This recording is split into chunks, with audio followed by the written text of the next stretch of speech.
Malkajgiri MP Etela రాజేందర్కు Uppal నియోజకవర్గంలో అభివాద సభ.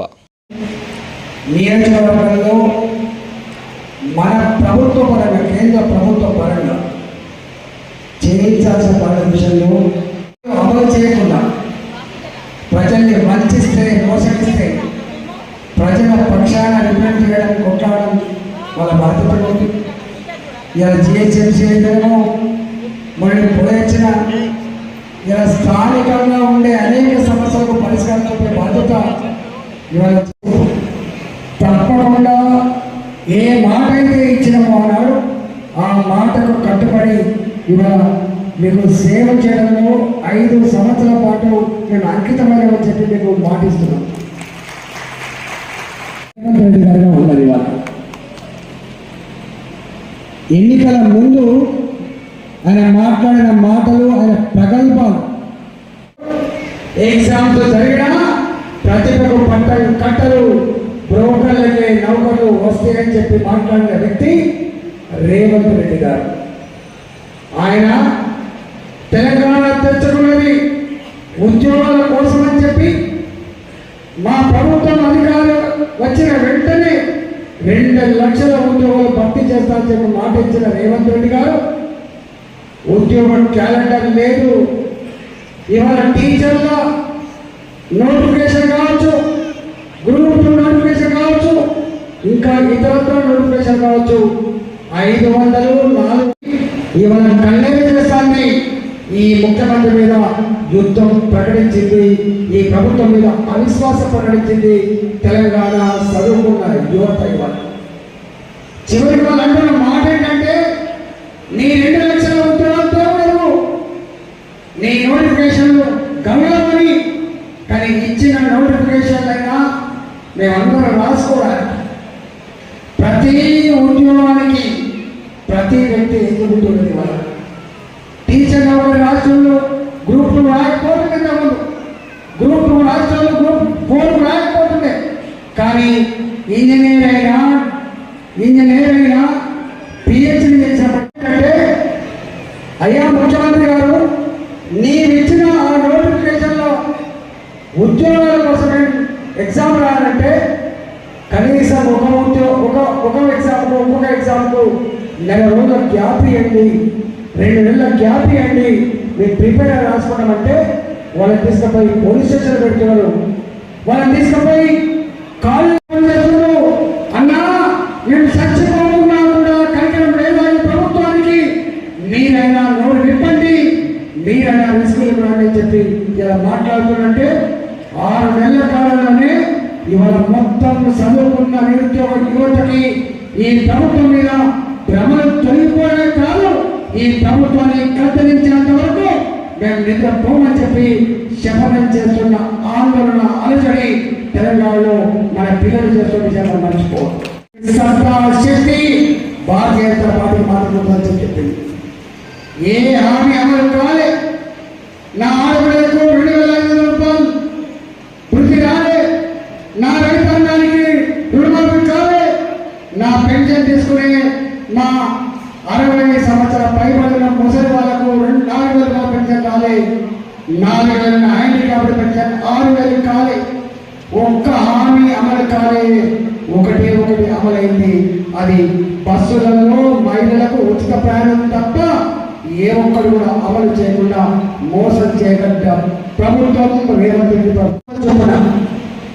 ఇరిస్తాన్ని కట్టి 5 సంవత్సరాలు కట్టి 30,000 రూపాయలకు ఒక ఇల్లు చాకుంటే ఎక్కడి 85-90 ఇవాళ ఎక్కడి 2024 ఇవాళ మళ్ళీ 35-40 ఏళ్ళ తర్వాత ఆ ఇల్లు కూడా కొట్టింది.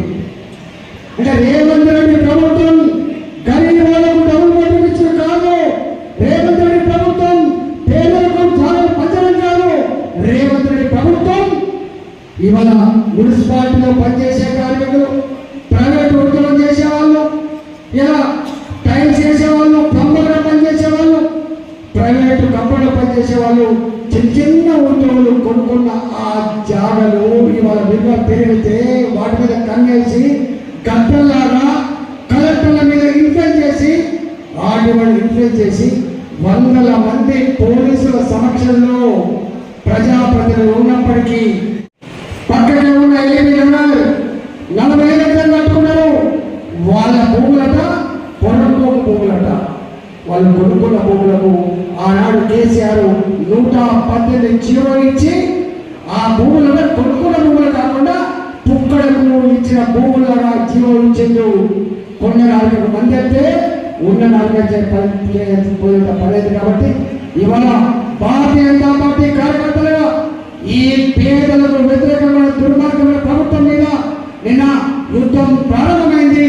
ఈ ప్రభుత్వానికి ఒక హెచ్చరిక చేర్చడం, అధికారులు కనుక బానిసలుగా పనిచేస్తే పైన ఉన్న మంత్రులకు, పైన ఉన్నటువంటి ప్రభుత్వ పెద్దలకు అండగా ఉండి చట్టాన్ని మర్చిపోయి, శిష్టాన్ని మర్చిపోయి పేదల మీద దౌర్జన్యం చేస్తే గతంలో ఎట్లా జైలు పోయిందో మళ్ళీ జైలు పోతారు. కబద్దాలు హెచ్చరిస్తా ఉన్నాను. మీకు జీతాలు తీసుకునేది ప్రజలు కట్టే పనుల నుంచి తప్ప ఇవాళ ఎమ్మెల్యే కావచ్చు, ఎంపీలు కావచ్చు, ప్రభుత్వం కావచ్చు, ప్రభుత్వంలో ఉద్యోగులు కావచ్చు, ప్రజలకు జీతాలే తప్ప, ప్రజలకు సేవలు తప్ప ప్రజల మీద దౌర్జన్యం చేసే వాళ్ళు కాదనే సత్యాన్ని గుర్తు పెట్టుకోమని హెచ్చరిస్తా ఉన్నా. మట్టి నింపి గోడలు కడితే పట్టణం అందం పోతుంది. రేపు చిన్న చిన్న బిజినెస్ చేసుకునే వాళ్ళకు కష్టమవుతుంది.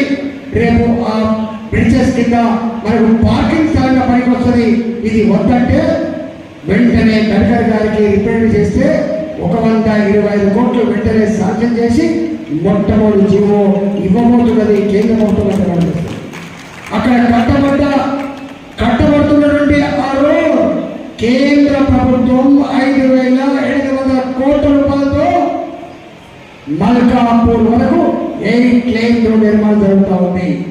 ఇవాళ ముప్పల్లో మేము చెప్పినాం, ఇంకా ఉపేక్షించకూడదు. మనం వాళ్ళు నివారిస్తుండొచ్చు, వాళ్ళు ఇంకేమైనా బాధ ఉండొచ్చు, కానీ మన ప్రజలకు మాత్రం ఇబ్బంది అవుతుంది. ప్రయాణం చేస్తున్నప్పుడు ఆ దుమ్ముతో ఒక శాపలు అస్తవ్యస్తమైపోతున్నాయి, నడుముపోతున్నాయి. ప్రత్యక్ష మనం చూడలే, మేము ఎట్లా పని చేస్తామో, మేము ఎట్లా మీ మధ్యలో ఉంటామో మీ పద్ధతి చూడలే. అటాలు పెడితే ఓటేజ్ గెలిపించింది. ఎవరికి వాళ్ళగా ఎలాంటి ఎండల్లో ఇంటింటికి పోయి ఓటేజ్ గెలిపించడం లేదు. కాబట్టి నేను మీకు హామీ ఇస్తున్నా, ఈ ఓటేజ్ గెలిపించిన మీకు ఎంత గౌరవంగా నమ్మకంతో మీరు ఓటేయించిందో 5 ఏళ్ళ వరకు కూడా అదే గౌరవం, అదే నమ్మకాన్ని నిలబెట్టాల్సింది మాటిస్తున్నా. మీకెక్కడ అపకీర్తి తేను, మీకెక్కడ అపకీర్తి తేను. ఈటలు అనేవాడు ఎక్కడ కొట్లాడితే అక్కడ ఉంటాడు. ఈటలు అనేవాడు ఎక్కడ న్యాయం ఉంటే అక్కడ ఉంటాడు. ఈటలు అనేవాడు ఎక్కడ అన్యాయం జరిగితే ఆ అన్యాయాన్ని వ్యతిరేకి దాంట్లో ప్రజల మధ్యలో ఉంటాడు. ఈటలు అని చెప్పి మీకు 24 ఏళ్ళు రాబోయే కూడా అట్లే ఉంటారని చెప్పి చెప్తున్నా. ఇవాళ కొట్లాటలో ఉంటారు, అధికారంలో ఉంటే, అధికార పార్టీగా ఉంటే బాధ్యత నిర్వహించే దాంట్లో ఉంటారు. కాబట్టి ఇవాళ ఇంత గొప్పగా మీ ఆదరణ, మీ ప్రేమ ఇది మామూలు విజయం కాదు. 7 నియోజకవర్గాలు ఉంటే 7 కూడా మెజార్టీ సాధించినటువంటి పార్లమెంటు ఈ పార్లమెంట్. ఇవాళ ఒకనాడు అలయన్స్లో బాగా చెప్పినా కానీ ఇవాళ భారతీయ జనతా పార్టీ ఎలోన్ తన సత్తా చాటింది తెలంగాణ గడ్డ మీద. ఇవాళ 8 పార్లమెంట్ సభ్యులు గెలవచ్చుగాక. రేపు మా నాయకులు 40 ఏళ్ళుగా పనిచేస్తున్నారు. 35-40 ఏళ్ళుగా కళ్ళల్లో వస్తులేసుకొని గ్రామాల్లో డెప్యూటీసీ, జిల్లా పరిషత్ చైర్మన్, ఇక్కడ ఉన్న కార్పొరేటర్, మున్సిపాలిటీ ఉన్న కౌన్సిలర్ అన్ని ఎలక్షన్లలో గెలిపే దిశగా భారతీయ జనతా పార్టీ అడుగులు వేస్తుంది. ఇవాళ టీఆర్ఎస్ పార్టీలోనే అన్నిటి కాలం అయిపోయింది, ప్రజల్లోనే ఉంది. రాబోయే కాలంలో డెఫినెట్ గా మల్కాజ్గిరిలో గెలవడం ఎంత ఖాయమని చెప్పినామో, మల్కాజ్గిరిలో భారతీయ జనతా పార్టీని అడ్డుకోవడానికి సత్తా రేవంత్ రెడ్డి కాదు, రేవంత్ రెడ్డి చేర్చబడలేదంటే చెప్పినామో, రేపు కూడా భారతీయ జనతా పార్టీ ఎప్పుడు ఎన్నికలు వచ్చినా ఈ తెలంగాణ గడ్డ మీద రాష్ట్ర శాసనసభలో రేపు అధికారం ఉండే పార్టీ భారతీయ జనతా పార్టీ అని చెప్పి మీకు విజ్ఞప్తి చేస్తూ, తప్పకుండా మీ అందరితో పాత అయినా కొత్త అయినా 25 ఏళ్ళుగా నాయకుల సైకాలజీ, నాయకుల మధ్య ఉండే సంబంధాలు, నాయకుల ఆస్పిరేషన్స్ ఎట్టుడో తెలిసేవాడుగా ఉన్నంతలో అందరినీ కలుపుకొని అందరినీ కూడగట్టుకొని ముందుకు తీసుకురావడంలో నా వంతు పాత్ర కూడా పోషిస్తా అని చెప్పి మీకు వినమ్రంగా విజ్ఞప్తి చేస్తూ మరొకసారి ఇంత గొప్ప విజయాన్ని కట్టబెట్టినటువంటి మీ అందరికీ ధన్యవాదాలు వేస్తూ ఈ విజయం నాది కాదు, ఈ విజయం మల్లికార్జున ప్రజలది, ఈ విజయం భారతీయ జనతా పార్టీ కార్యకర్తలైతే మనం తెలుసుకున్న